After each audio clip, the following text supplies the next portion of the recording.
بینندگان عزیز سلام. اخبار آزادی را با آخرین خبرهای تاجیکستان و جهان تقدیمتان میکنیم. در برنامه امروز 19 اپریل این موضوع ها را داریم. مناقشه نوبتی در مرزی تاجیکستان و قرقیزستان بعد سفر امام علی رحمان. جانب‌ها گفتند دیگر باره برای حل مسئله مرزی سر میز جمع می‌آیند. شخص متهم به ترکیش انبار اسلحه در جمهوری چخ با شناسنامه تاجیکستان وارد قلمرو چخ شده بود. و ساکنان ولایت بدخشان افغانستان از آن نگرانند که حکومت آنها را از یگانه منبع درآمد زرشویی محروم می‌کند. مجلس بیکاری نمیزیر زمین نمیره غریبی میکنه روزی 300 400 500 150 رو با نقص با توان گیرمون بیا که روزمون پیش برم. اما شروع میکنم از یک موضوع دیگر. دادستانی شهر کولوب به تحقیق قضیه تلاش خودکشی آموزگار پرداخته است که فعلا در بیمارستان معالجه میگیرد. آموزگار سابقه‌دار تربیت جسمانی ادعا دارد که فشارهای مأموریت مؤسسه تعلیمی او را وادار به قصد جانش کرد. صدارت مکتب برعکس خود آموزگار را در بی‌مسئولیتی عیبدار میکند. همکارم محمود جان رحمتزاده بعد صحبت با هر دو جانب این گزارش را فرستاد. این آموزگار مکتب رقم 7 شهر کولوب 2 هفته قبل سیرکا نوشیده در بیمارستان بستری شده است. طبیبان 4 روز پیش سفر جلیلوف 31 ساله را از شعبه احیاگری به حجره طبابتی انتقال داده اند. او سبب دست به این کار زدنش را فشارهای زیادی رهبریت مکتب عنوان کرد. رهبریت مکتب او را در درس شکنی و به اعتنایی عیبدار میکنند. فقط گپای عموها در گوشم دیگه یگان کس در نزد چشمم هم نمیتا. فقط عموها چیکار کنم خدا چیکار کنم دست به همین بر سیرکا را گرفتن این پیاله‌اش را نوشیده. دادستان کولوب دست به این کار زدن سفر جلیلوف را تحقیق میکند. مفتشان دادستانی به او صحبت کرده اند. او پیش از قصد خودکشی نامه به والدینش گذاشته است. در آن نامه تاکید شده است که فشارهای زیاد او را به این راه آورد. آیدانه ولیوا مادر جلیلوف تقاضای تفتیش عادلانه قضیه پسرش را دارد. بچه جان من طلب دارم که طبق قانون آدمی که یک آدم به مرگ تلکده جزاش بتن. او حاضر ایله کار کده ما او شمقتی 12 روزه هیچی نبودن ده 8-9 هزار قرض کردم خرجات کردم. رهبریت مکتب ادعای آموزگار را رد میکنند. امروز دولت حکومت مرا باور کرد راهبر ماند. من از او کار طلب کردم. یگان چیزی زیاد طلب نکردم. همون معلمم همین خیر دستگیری کردم تا کجایی را که گفت من معلم دستگیری کردم تا جایی را که دستم اومد دستگیری کردم. معلم جان گفتم کارت درست کن. فقط همین که معلم چی میخواهد که کاری کسی به من نباشد. من میخواهم به کار میایم نمیخواهم نمیایم. مسئولان معارف شهر کولوب گفتند با آموزگار در بیمارخانه صحبت کردند ولی انتظاری خلاصه تفتیش دادستانی هستند. جلیل سفروف 4 فرزند نابالغ دارد. او در مکتب رقم 7 10 ساله سابقه کاری دارد. سومن سفروف 5 ماه پیش دیرکتوری مکتب تعیین شده است.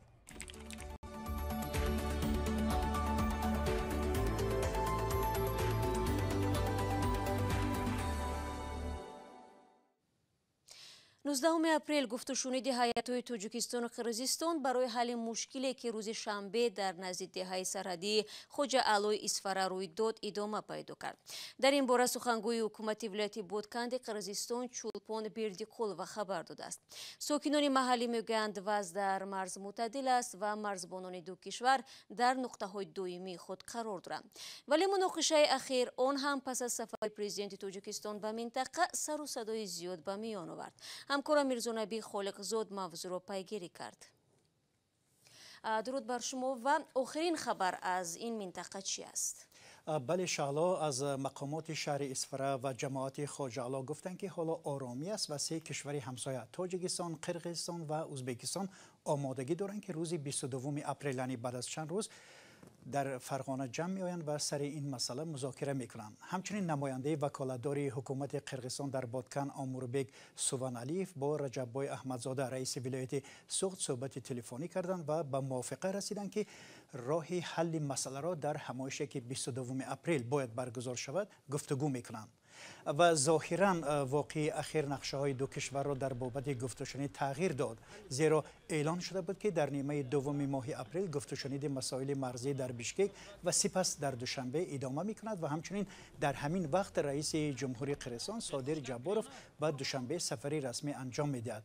ولی حالا روشن نیست این سفر کی برگزار خواهد شد و همین واقعی خواجه اعلی اقصی بیانگر آن شد که آرامی در اینجا خیلی شکننده و آسیب پذیر بماند. خب اصلا خود حادثه چی گونه بود؟ چی چیزی رخ داده است؟ حادثه از این قرار است که روز شنبه گذشته در مرز اسفره و بادکن انقترش در نزد دهه خواجه اعلی میان شهروندان بحث رخ داد. جانب تایسان حادثه را تا کنون شرح نداده است، ولی مقامات قرقیزستان به رسانه‌های این کشور گفتند که روز 17 اپریل چند روز قبل کارمندان اداره آبی بادکن در جماعت اقصای باسازی مرکزی اساسی آب تقسیم کنی در دریای اقصی را آغاز کردند، اما مرزبانان تاجیک طلب کردند که کار را قطع کنند. این نقطه تقسیم کنی آب در نزد دهه خواجه اعلی تاجیکستان هنوز از دوران شوروی وجود داشت و ازبکستان، تاجیکستان، قرقیزستان برابر در فصل بهار در کشت و کار از آن بهره برداری میکردند، ولی پس از فروپاشی و بعد شروع علامتگذاری خط مرزی تاجیکستان و قرقیزستان این نقطه به یک قطعه دیگری بحثی تبدیل شد. ساکنان دهه خواجه اعلی اسفره میگویند این منطقه علامتگذاری نشده است و تا انجام معین شدن خط مرز در آن باید ساختمان انجام نشود و حالا دیگر منتظر مذاکره طرفا که روز 22 اپریل صورت خواهد گرفت خواهیم ماند که با چه نتیجه انجام میگیرد. تشکر برای صحبت. جایز به تاکید از خط مرزی بین تاجیکستان و قرقیزستان 976 کیلومتر است و کنون 504 کیلومترش معین و علامت گذاری شده است. دو طرف با وجود گذشته سالها نتوانستند سر منطقه بحث برانگیز به سازش برسند و بر اثر ماجراها در منطقه نامعین از دو طرف چندین نفر کشته و زخمی شدند. چخیا روسیه را با دست داشتن در عمل تروریستی دولتی در خاک این کشور متهم کرد. به قول منصبداران چخ، دو جاسوسی روس در ترکیش یکم بوریسلوی چخی در سال 2014 نقش داشتند. پلیس چخ اینچنین دو جاسوسی روس را با گمان صادر کردن این ترکیش مورد پیگرد قرار داد.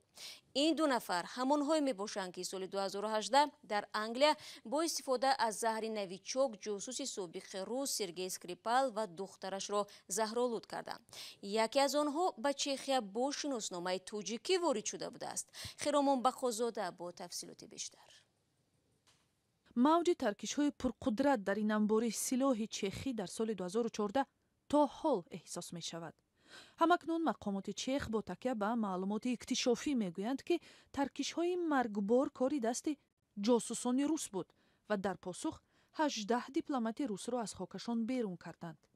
این یک حادثه بی‌سابقه است و از این خاطر رئیس سنات چخ میلاش ویسترچیل هم با یک شیوه بی‌سابقه صحبت کرد.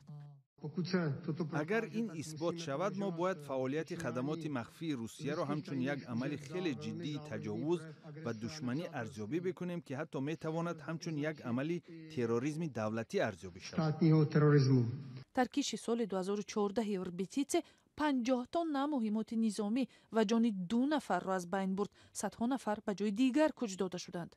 سالهای زیاد سبب ترکیش معین نبود تا زمانی که روز شنبه گذشته نخست وزیر اندری بابیش به طور سریع نشستی مطبوعاتی تشکیل کرد و گفت بر پایه دلیل‌های ردناپذیری که مفتشان خدمات امنیتی ما به دست آوردند، من می‌توانم بگویم که افسران خدمات جاسوسی نظامی روسیه یا خود گرو واحد رقم 29155 می‌توانند در ترکیش انبار وربیتیتس در سال 2014 دخالت کردند.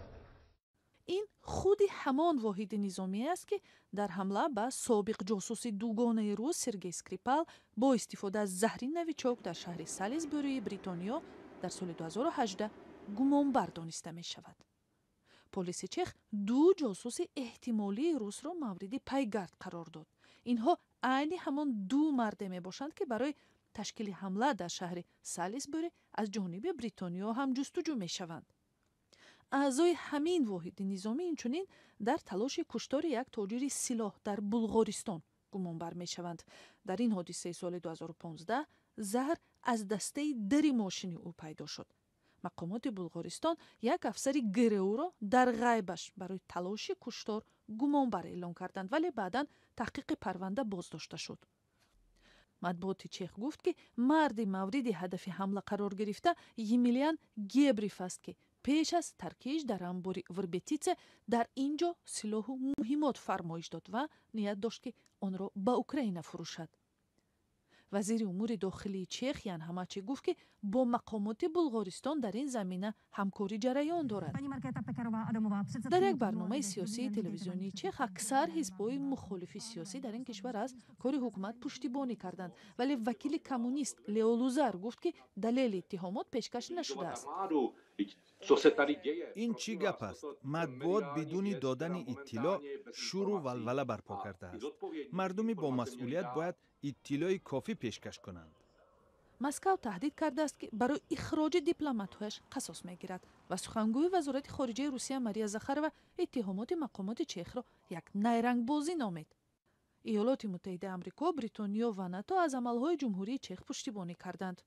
шоми 18 апрел ҳамчун рамзи хуни рехтаи қурбониҳои таркиши соли 2014 фаъолони чех деворҳои сафорати Русияро дар Прага афшураи помидор молиданд.